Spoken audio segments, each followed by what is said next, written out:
안녕하세요. 볼만찬 기자들입니다. 스펠리 첫 라운드밖에 안 했는데, 한 라운드밖에 안 했는데 대박을 쳤습니다. 우승 경쟁하는 지금 울산과 전북이 어깨를 나란히 했고요. 강등 정쟁은 진짜 요동을 쳤다는 표현으로 부족할 정도로 변화가 심했습니다. 네. 23라운드에서만 지금 3명의 해트트릭이 나오면서 이제 기록 새로 썼고요. 장난치는 것 같아. K리그1 최단 시간 퇴장자도 나왔습니다. 맞습니다. 수많은 기록이 나온 6경기, 한 경기씩 쭉 리뷰해보도록 하겠습니다. 네. 첫 번째 경기, 만 기자가 다녀오셨죠. 슈퍼매치.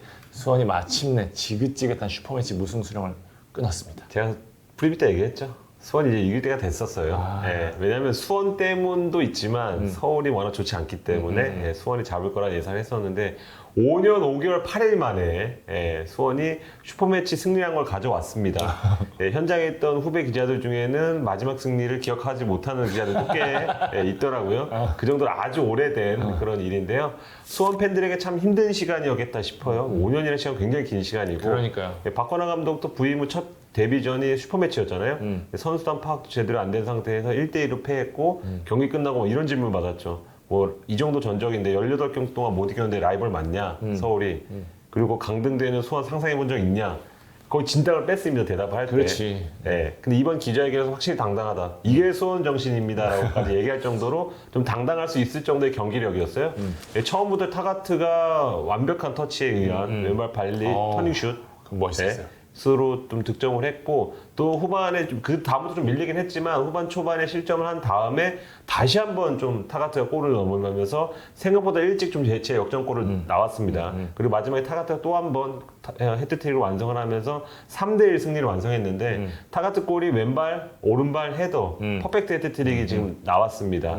그러니까 타가트가 지금 박건하 감독 부임한 후에 첫 선발 출전이었고 맞아요. 지금 마지막 득점이 8월 달이었으니까 40여일 만에 나왔거든요. 근데 이 경기가 슈퍼매치 나왔다는 것. 이 선수가 지금 박주영이 슈퍼매치 사나이라고 하는데 타가트 역시 지난 시즌에 한 골 넣었고 이번 7월 달 슈퍼매치에서 2골 넣었고 이번에 또 3골 넣었어요. 앞으로 계속해서 슈퍼매치 득점을 늘려가려는 예, 슈퍼매치 확실히 강한 면모를 좀 보였습니다. 근데 이게 벤치 분위기가 확실히 달랐어요. 수원은 뭔가 해보려고 했어요. 그렇죠. 예, 김봉수 골키퍼 코치지만 이제 적극적으로 나서서 심판한테 항의도 하면서 경고도 한번 받고 반면에 서울은 고요하더라고요. 예, 이제 뭐 김호영 감독 대행이 경기 이틀 전에 갑자기 그만두면서 저희가 지난 프리뷰 때 사실 미리 네. 찍어놨었기 때문에 그렇죠. 김영댕의 사임을 반영을 하지 못했었는데 네. 사실 저희도 얘기를 듣고서는 저는 그 전에 제 후배 기자가 김영댕이 사표 던졌대요 이렇게 하고 얘기를 해가지고 네. 듣긴 들었는데 정말 이렇게 그냥 무책임하게 마무리될 줄 몰랐어요. 저는 어느 정도는 대안이 있으니까 사표를 던졌겠지 그리고 서울이 받았겠지라고 생각했는데 웬걸 전혀 아니었습니다. 그렇죠. 뭐 정식 감독 선임 과정에서 뭐 이견이 나서 이제 그만두게 된 건데 그러다 보니까 코치 중에 가장 선임이었던 박형순 코치가 갑자기 슈퍼매치 지휘봉을 잡게 됐어요. 그러니까요. 예, 그리고 뭐 기자회견에서 얘기했죠. 김호영댕이 다 준비한 대로 나왔다. 그러니까 이게 난 말이 안 되는 것 같아. 그럼 선수들은 누구를 보고 누구를 위해서 뛰어야 되나? 이런 좀 혼란이 왔을 것 같고 그게 경기력으로 좀 나왔다. 그리고 전반 막바지에 김남춘이 전방으로 패스를 길게 찔러주려고 했는데 공을 제대로 못 맞췄어요. 그러더니 부상을 당했어. 그 킥 하나로.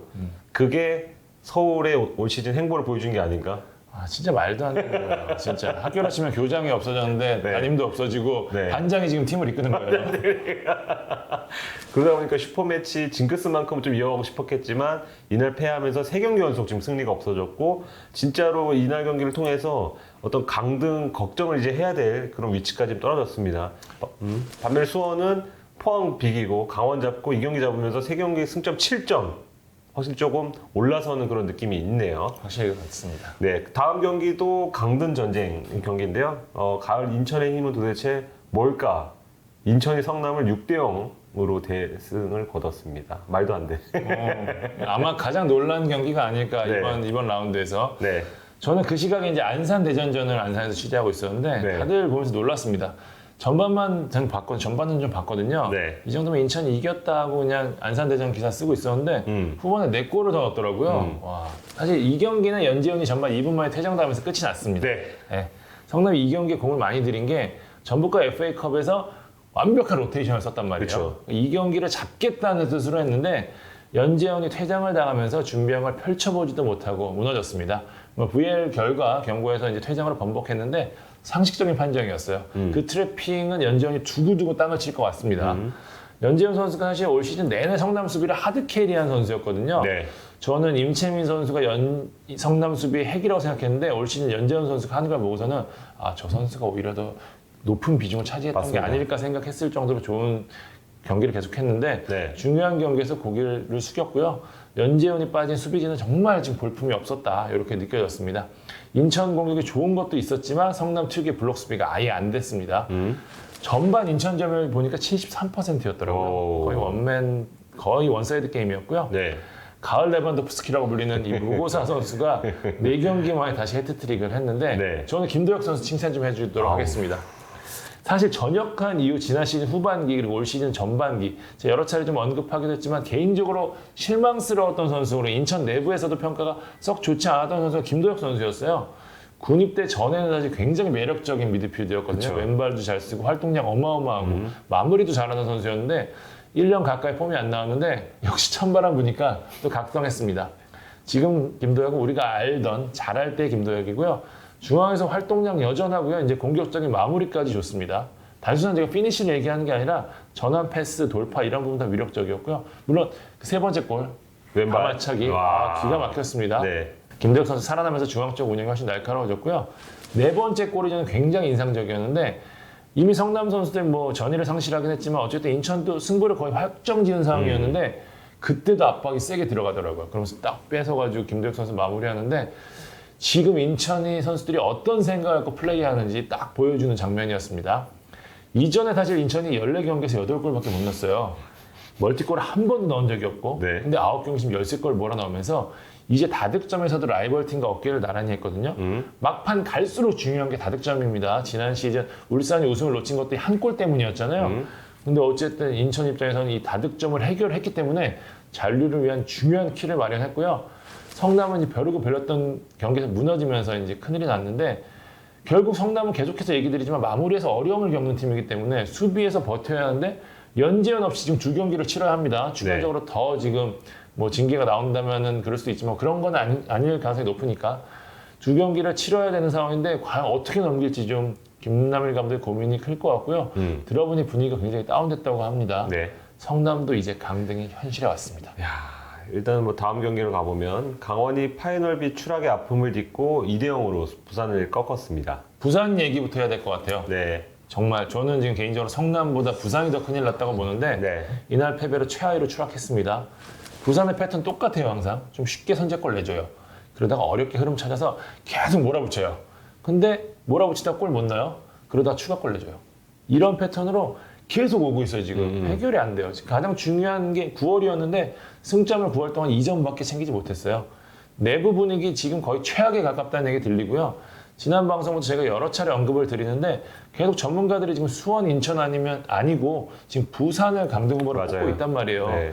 이제 진짜 위기입니다. 마무리가 안 되면 답이 없는데 이날 어쨌든 몸 상태가 100%가 아닌 이정엽 선수가 최전방에 섰는데 슈팅 수가 2개였습니다. 좋은 찬스도 놓치기도 했고 더 많이 기본적으로 때려야 됩니다. 그래야지 골도 넣을 수 있는데 어쨌든 이정엽 선수 대표팀에도 다시 뽑힐 정도로 능력을 인정받고 있긴 한데 지금 이정엽 선수의 그 특유의 플레이는 대표팀에서 2선 연계해줄 때 필요한 거지 사실 부산에서는 박스 안에서 마무리하는데 좀 주력을 해야 됩니다. 네. 그래야 그나마 좀 부산이 살 수 있고요. 이날 좀 부산의 유일한 위안거리라고 한다면 김진규가 투입돼서 좀 좋은 모습 보였어요. 사실 젊은 부산의 힘은 이동준, 김진규였잖아요. 근데 김진규가 부상 그리고 부진이 겹치면서 제 몫을 못했는데 창의적인 플레이를 할 수 있는 김진규가 살아나면 부산 입장에서는 그래도 조금 반등할 수 있는 여지가 생기게 되고요. 강원은 사실 이날도 아주 좋은 플레이는 아니었지만 어쨌든 이겼습니다.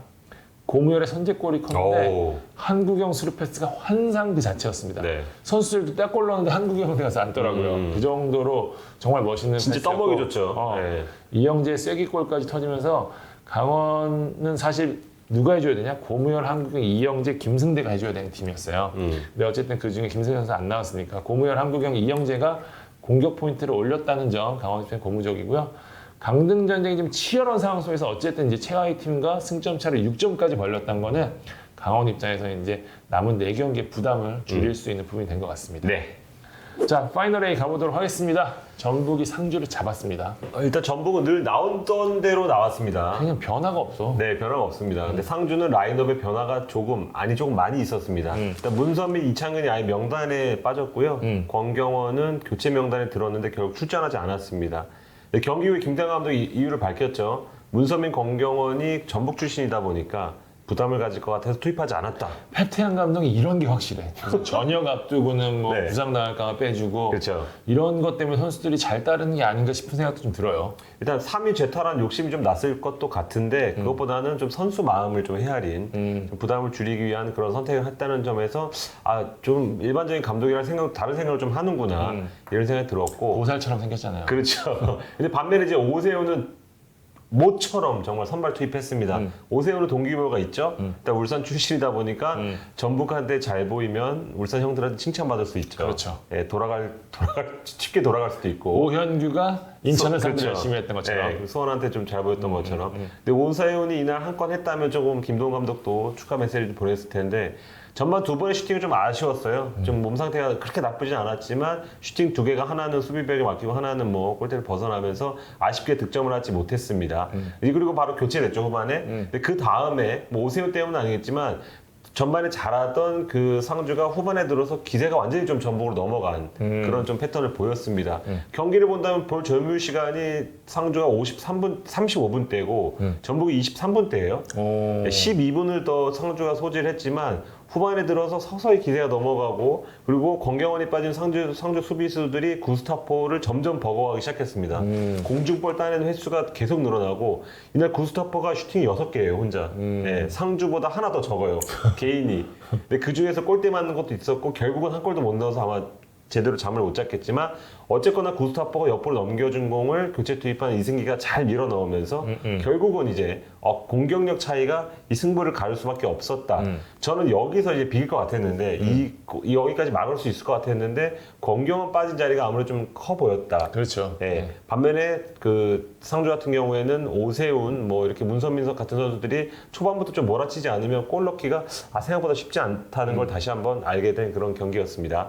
이날 경기 통해서 전북은 승점 51점 동률됐죠. 그러니까요. 예, 그래서 지금 5점 차였던 승점 차가 어느 순간에 눈 녹듯 녹았습니다. 지금 이제부터가 우승 경쟁이 시작입니다. 이제. 딱 여기 딱 이렇게 딱 맞췄어요. 그렇죠. 지금. 예. 다음 경기는 이제 바로 울산전이네요. 울산이 대구에 발목이 잡혔습니다. 자, 주중 FA컵에서 연장 혈투를 치렀습니다. 울산이. 저는 로테이션을 생각했는데 사실상 기존의 주전 멤버들이 거의 다 나왔고요. 이번 경기가 얼마나 중요한지 김동훈 감독이 느끼고 있는 부분을 볼 수 있는 부분이었는데 울산이 마지막 순간을 넘지 못했습니다. 그러니까 울산이 지금 중요한 9월 5경기에서 승점 6점에 그쳤습니다. 대구 입장에서는 저는 그날 경기 프리뷰에서도 말씀드렸지만 맞아요. 이날 절호의 기회라고 봤었는데 네. 진짜 벼르고 나온 것 같아요. 초반부터 강한 압박이랑 공격으로 체력전 펼치더라고요. 주요했습니다. 기회도 실제로 많이 만들었고요. 세징야가 선제골을 넣었습니다. 그런데 울산에는 주니어가 있습니다. 그냥 밀고 들어가. 와, 그 유연한 턴 보셨죠? 네. 주니어가 왜 많은 골을 넣는지, 왜 좋은 선수인지 보여주는 장면이었고요.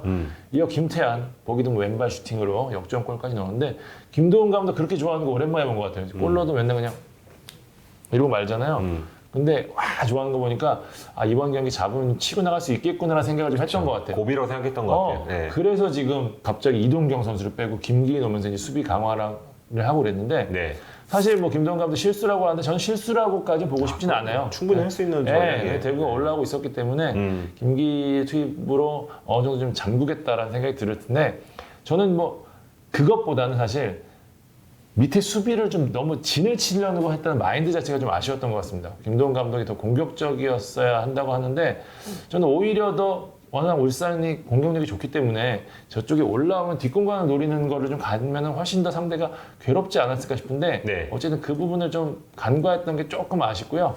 어쨌든 이날 무승부로 전북과 승점이 같아졌기 때문에 저는 이쯤 되면은 벤치고 선수단이고 프론트고 다 작년 생각을 할 것 같아요.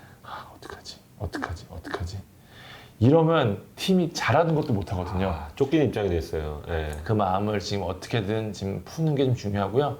대구는 이날 잘했지만 승리까지 이어가지 못한 게 좀 아쉬울 것 같은데 이날 히어로는 누가 뭐래도 단연 박한빈이었습니다. 박한빈은 확실히 울산과 좀 인연이 있는 게 지난 맞대결에서 데뷔전을 치러서 세징야 페널티킥 얻었죠. 이날은 결승골까지 넣었습니다. 확실히 궁합이 잘 맞는 팀이 있기는 있어요. 그렇죠? 네. 대구는 확실히 이런 하이템포 게임을 해야 진가가 나오고요. 다만 대안도 그랬고 정태혁도 그렇고 차례로 부상으로 나갔는데 두 선수의 컨디션이 어떨지에 따라 두 선수가 지금 현재 대구 공수의 핵이기 때문에 네. 향후 경기 결과에 영향을 미칠 것 같다라고 좀 전망이 됩니다. 네. 대안이 선발로 들어온 다음부터 지금 무패하고 있거든요. 그러니까요. 타격이 좀 있을 것 같습니다. 자, 마지막 경기. 야, 저는 깜짝 놀랐어요. 마지막 이 경기, 이 대본을 정리하면서 이 경기 보고 있었는데요. 네. 와, 재밌게 봤습니다. 5대3으로 광주를 포항이 꺾었습니다. 2대0 됐다가 2대3이 됐다가 그러니까요. 5대3이 되고 이런 난장판이 펼쳐졌는데요. 일단 포항 명단을 보면 이제 라이트백이죠. 전민강이 빠진 자리를 박재우를 좀 투입한 것 외에는 뭐 일류첸코, 팔루세비치, 뭐 송민규, 최영준 다 나왔습니다. 주중에 연장전 치는 맞아요. 선수들인데 그러니까요. 예. 어쩔 수 없어요. 근데 응. 사실 그만큼 포항이 3위를 좀 확정을 하겠다는 의지가 강했고 그게 결과론적으로는 좀 승리로 이어지면서 김기용 감독이 그래도 뭐 할 만한 그런 전술을 썼다고 보여지고 광주는 좀 많은 변화가 있어요. 이제 파이널 라운드 A에 진출해서 뭔가 뭐 5위를 한번 노려보겠다 이런 것보다는 그동안 기회를 못 봤던 선수들 한번 기용해보고 이번에 4백 대신에 3백 한번 써보고 그러니까요. 그 변화를 한번 줘본 거예요. 박진석 감독이 네. 상당히 좀 특이한 감독 같아요. 특이한 이쯤 감독이에요. 되면 한번 5등까지 갈 수 있으니까 노려볼 만한데 네. 오히려 마음을 비우고 좀 편하게 경기를 하는 게 아닌가 싶은 생각이 들어요. 근데 전화 인터뷰 할 때도 솔직히 그 그 마지막 날도 A 갈 수 있었잖아요. 근데 자기는 그것보다는 인천과의 승점 차가 하나만 봤대요. 어떻게든지 벌리고 B에 갈 건, 뭐 벌리고 파이널 라운드 갈 건지. 근데 어쨌든 하다 보니까 A 갔으니까 마음 비우면 답이 나오는 거예요. 마음 비우고 다리 나봐요. 근데 이날 같은 경우 마음 비웠다기보다는 포항을 하도 못 잡으니까 그렇지. 포항 한번 잡아보겠다고 나온 전술이에요. 근데 이게 살짝 전반 끝나고 바꾸죠. 다시 포백으로 슬쩍. 그러니까, 잘 안 풀렸다는 거예요. 그러니까 35분까지는 득점이 안 나왔습니다. 양 팀 다. 35분 일류첸코 헤더를 시작으로 이제 골이 막 몰아치기 시작했는데 먼저 이제 포항이 2골 앞서죠. 근데 이제 광주가 포백으로 바꾼 다음에 다시 좀 체력전 그리고 압박에서 광주가 좀 효과를 거두면서 서서히 광주 쪽으로 다시 기울기 시작합니다. 그래서 후반 10분부터 펠리페, 윌리안 엄원상이 13분 간격으로 3골을 내리 몰아치면서 역전에 성공을 합니다. 여기서 이제 일류첸코의 골로 3대3 이제 접전 상황이 되는데 이 다음부터가 약간 광주 입장에서 조금 억울하다고 말할 수 있는 그런 상황이 펼쳐지죠. 홍준호가 골문 앞에서 일류첸코 잡아채갖고 이제 퇴장을 당하고 PK까지 주고 그래서 실점으로 이어지고 여기서 이제 수적 열세에 놓였는데 이제 펠리페가 이제 김광석과 공중볼 다툼을 하는 과정에서 약간 신경적인 팔꿈치 공격을 해요. 이건 빼박이죠. 여기서 끝났어요, 사실. 빼박 퇴장이죠. 갑자기 2명이 퇴장당한 상황에서는 더 이상 광주가 할 수 있는 게 많이 없었고 마지막에 이제 일류첸코한테 헤드트릭 후반 43분에 헌납을 하면서 3대5로 패배를 했습니다. 광주 같은 경우는 진짜 한번 잡아보겠다고 나왔지만 3골 넣은 것도 잘한 거지만 그렇다고 해도 어쨌든 못 이긴 거니까 광주 입장에서는 좀 기분이 안 좋게 시작했고 이제 윌리안까지 지금 경고받아서 다음에 경고 누적으로 빠져요. 그래서 대구전에는 3명이 핵심 선수가 빠지는 그런 상황에 처했습니다. 반면에 포항은 최근 리그 2경기에서 9골. 그러니까요. 갑자기 좀 화끈한 공격을 펼치면서 다음 경기 이제 아마 전북이 지금 벌벌 떨고 있을 것 같은 지금 연승행진 달리고 있다 보니까 포항은 어떻게든 전북까지 잡겠다 이런 의지로 나설 것 같네요. 자, 23라운드 굉장히 많은 일이 있었습니다. 저희 리뷰해봤는데요. 추석 연휴에 펼쳐지는 24라운드에는 어떤 드라마가 펼쳐질지 금요일 업로드되는 프리뷰 많은 기대 부탁드리고요. 추석 연휴 잘 보내시기 바랍니다. 네, 지금까지 볼만찬 기자들이었습니다. 감사합니다.